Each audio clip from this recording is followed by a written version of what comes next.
नमस्कार, मैं हूं मोहम्मद आसिफ और आप देख रहे हैं SPNI news. Bharatiya Janata party के लिए यूपी चुनाव में जो सबसे बड़ी मुसीबत थी, वो अभी तक टला नहीं है और वो इसलिए क्योंकि राकेश टिकैत, भारतीय किसान यूनियन के जो प्रवक्ता हैं राकेश टिकैत, वो प्रयागराज और वाराणसी का दौरा कर रहे हैं और प्रयागराज से उन्होंने जो हल्ला बोला है, वो बीजेपी के लिए और भी मुसीबतें बढ़ा दी हैं। खास करके किसानों के हुकूक के लिए वो फिर से लड़ाई लड़ रहे हैं। वो कह रहे हैं कि बीजेपी को मानना ही पड़ेगा ना तो यूपी से उनकी हार होगी। साथ ही वो ये भी कह रहे हैं कि बीजेपी की जीत होने वाली है 2022 विधानसभा चुनाव में। जीत इस बात को लेकर होने वाली है कि जिस तरह से जिला पंचायत चुनाव में धांधली हुई थी, गड़बड़ी हुई थी, उसी बिहार पे वो कह रहे हैं कि 2022 में भी जीत हो जाएगा।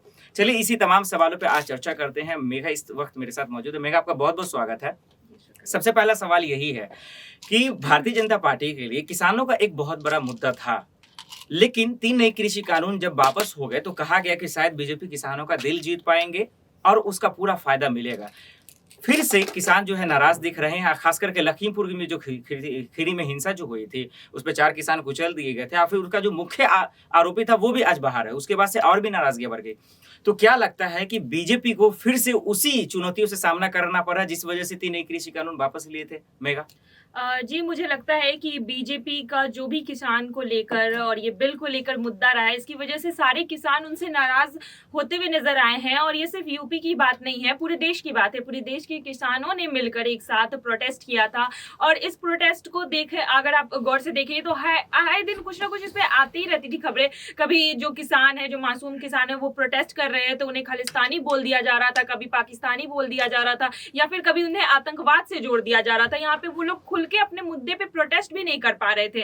और जो ताजा मामला था वो लखीमपुर खीरी का तो था ही कि जहाँ पे किसान लोग पीसफुली प्रोटेस्ट कर रहे थे और उनको उनमें से 4 किसानों पे गाड़ियां चला दी गई और उसी का अब एक नेता जिनके बेटे ने ये काम किया, उसका नेता बीजेपी से खड़ा है। तो मुझे नहीं लगता कि ये बीजेपी के लिए एक प्लस पॉइंट होगा, ये उल्टा एक माइनस पॉइंट है, क्योंकि किसानों ने जो भी सहा है और जो वो लखीमपुर खीरी का जो भी मामला रहा है, आप ये देखें कि किसान क्यों वोट करेंगे बीजेपी को, जब जान रहे कि उनके साथ जो भी हुआ है उसका एक कारण है बीजेपी, मुख्य कारण है यूं कह ले बीजेपी। क्योंकि अगर बीजेपी वो तीनों बिल पास नहीं करती या उन्होंने बिल पास भी कर दिया तो किसानों की जो मांगे थी उसे अगर वो ध्यान में रखकर उस बिल को मॉडिफाई करती, तब आगे जाके ये कहा जाता कि हाँ बीजेपी किसानों के लिए सोच रही है, उनके भले के लिए सोच रही है।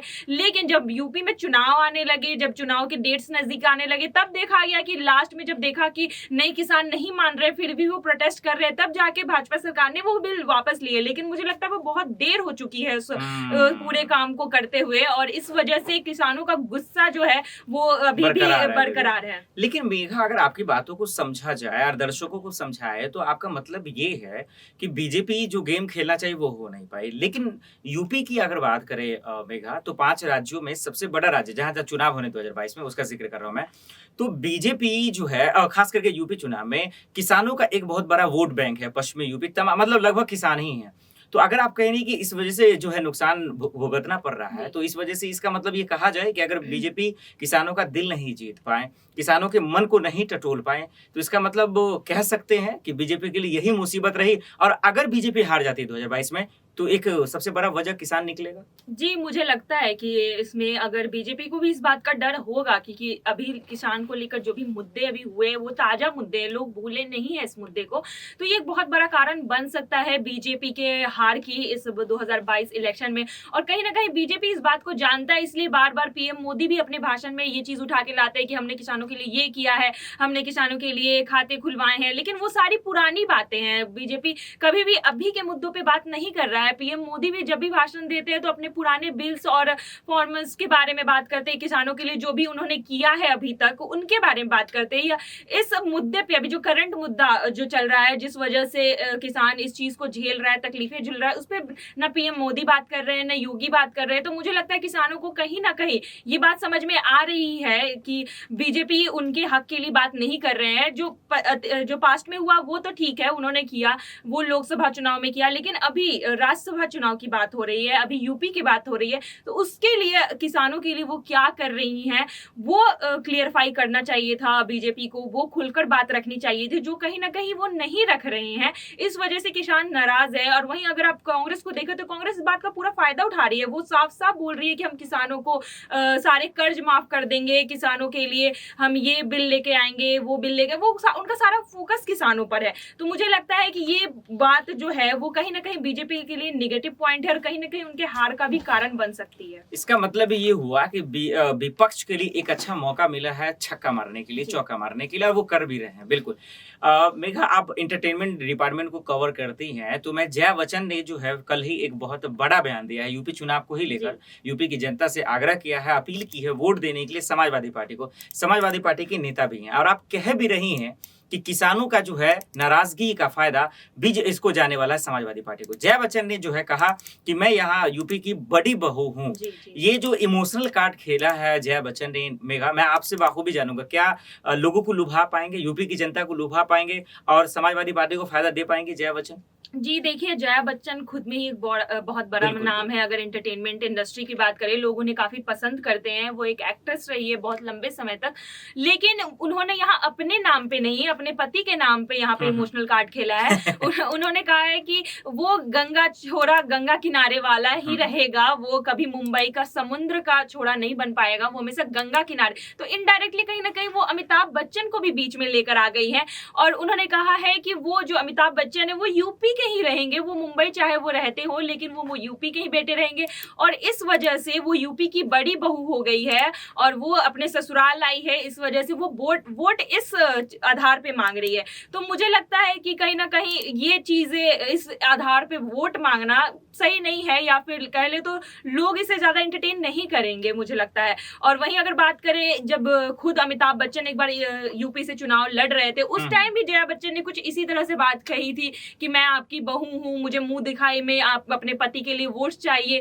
तो ये सारी बातें सिर्फ एक तरह से कर ले तो इमोशनली जनता को अपने साथ जोड़ने के लिए कही जाती है, लेकिन अगर सही मुद्दों पे बात की जाए तो जया बच्चन ने कहीं भी सही मुद्दों पे बात नहीं की है। वो सिर्फ अपना सेलिब्रिटी कार्ड कहते हैं ना, वो खेलने आई है कि हाँ लोग उन्हें देखें और उन्हें देखने, और वो किस पार्टी को सपोर्ट कर रही है, इस वजह से लोग भी उस पार्टी को सपोर्ट कर रहे हैं। बिल्कुल, इसमें कोई शक नहीं। मैं एग्री हूँ मेघा आपसे। एक आखिरी सवाल की अगर मैं रुख करूं मेघा, और आप जिस तरह से बता रही हैं कि किसान किस वजह से, क्यों, कहाँ, कैसे आज बीजेपी से नाराज हैं, इसका फायदा भी आपने बताया कि विपक्ष को मिलेगा, लेकिन विपक्ष पे भी मैं एक सवाल लेता हूं कि विपक्ष में भी बहुत सारी पार्टियां हैं मेघा, समाजवादी पार्टी है, कांग्रेस है, बहुजन समाजवादी पार्टी है, किसको मिलने वाला है? और उसमें मैं एक कोट भी कर देता हूं कि प्रियंका गांधी एक ऐसी नेता रही हैं यूपी चुनाव में जो महिला किसानों के साथ जो है खड़ी रही हैं। लखीमपुर में हुआ, वहां उनके पीड़ित परिवारों से गई, गले मिली, बैठकर खाना खाई और उन्हें आश्वासन दिया कि न्याय मिलेगा, लेकिन अभी तक मिला नहीं। दूसरा ये कि प्रियंका गांधी महिला किसानों के साथ जो है सेल्फी लेते नजर आई, फोटो खिंचाते नजर आई, उनके साथ खाना खाते नजर आई। तो इस तरह से जो है मिलते हुए नजर आना, क्या इस बिहाफ पे ये कहा जा सकता है कि किसानों का पूरा फायदा कांग्रेस को मिलेगा या समाजवादी पार्टी को मिलेगा या किसी और पार्टी को मिलेगा? मेघा जी देखिए, अभी जो बीजेपी के साथ जो कुछ भी हुआ है, वो किसानों को लेके जो भी मुद्दा, इसका फायदा सारी पार्टियां उठा रही है, यू कह लो तो, क्योंकि बीजेपी के अगेंस्ट हो गई है, यू एक तरह से कह लो फार्मर्स बीजेपी को अब देखना नहीं पसंद कर रहे हैं। इस वजह से ये सारी चीजें जो बीच में इन दोनों के टकराव चल रहे हैं बीजेपी सरकार और फार्मर की वजह से, तो जो दूसरी पार्टियां हैं वो इस चीज का फायदा उठाने में पूरी लगी हुई कि किस तरह से वो फार्मर्स को अपने साइड कर ले, और इस वजह से वो अपने मैनिफेस्टो में भी बहुत सारी चीजें, अट्रैक्टिव प्रपोजल्स लेके आ रही है जिससे फार्मर उनकी तरफ आ जाए, उन्हें सपोर्ट करने लगे। और इसमें सबसे ज्यादा फायदा तो सोनिया गांधी की जो बेटी है प्रियंका गांधी, इन्हीं का हो रहा है मुझे लगता है, क्योंकि इन्होंने अपने मैनिफेस्टो में खुलकर किसानों पे बात की है। यहाँ तक कि किसान ही नहीं, किसान महिलाओं पे भी बात की है कि आपको मैं ये 3 सिलेंडर दूंगी और ये सब दूंगी, ये सारी चीजें उन्होंने बोली है अपने मैनिफेस्टो में। और साथ ही जो समाजवादी पार्टी है वो भी किसानों पे फोकस कर रहे हैं। तो मुझे लगता है कहीं ना कहीं इन सारी पार्टियों को पता है कि बीजेपी पे भरोसा नहीं कर पा रहे किसान, उनका भरोसा जीतने के लिए ये सारे मुद्दे बार बार ये उठा रहे किसानों के मुद्दे, ताकि जो किसान के जो वोट है वो इनकी तरफ जाए। तो कहीं ना कहीं लॉन्ग टर्म पे मुझे लगता है कि फायदा मिला है दूसरे पार्टियों को। बिल्कुल, इसमें कोई शक नहीं है। मेघा को अगर देखा जाए, मेघा की बातों को समझा जाए, जिस तरह से इन्होंने बीजेपी के बारे में, किसानों के बारे में और जया बच्चन के बारे में समझाया, उसे यही समझ में आता है कि वाकई में अगर कोई एक्टिंग करने आता है तो किसी नेता से ज़्यादा किसी एक्टर को भी नहीं आता है, और वही चीज़ आज चुनाव के वक्त में दिख रहा है। लेकिन जनता भी समझ रहे हैं कि कौन एक्टिंग कर रहा है और कौन लोगों के दुख की बात कर रहा है। देखना होगा कि 10 मार्च को आखिर किसानों का दिल कौन जीत पाता है। बहुत बहुत शुक्रिया मेघा, हमें इन तमाम सवालों का जवाब देने के लिए। फिलहाल के लिए इतना ही, बाकी खबरों के लिए देखते हैं SPN न्यूज़। नमस्कार।